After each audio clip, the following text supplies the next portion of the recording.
É aquele ali.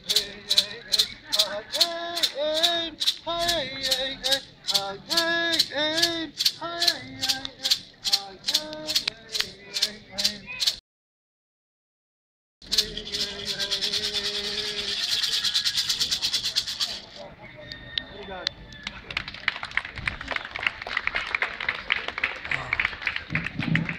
Olha, é um momento.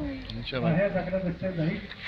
Aquilo que você acredita, eu falo sempre para as pessoas que a gente tem que estar bem de dentro para fora, né? O nosso espírito tem que estar bem. Então, é isso que a gente faz.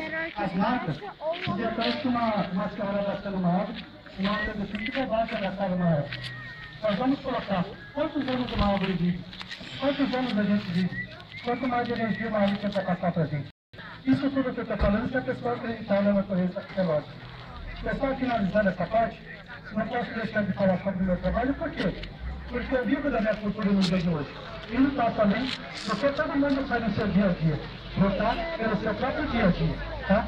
Logo após, daqui a mais ou menos aí, não temos data ainda prevista, mas daqui a gente vai estar também oferecendo também um caminho da aldeia para vocês, tá? Que é um pouquinho da comida típica agora ali. Quem quiser comer o biju?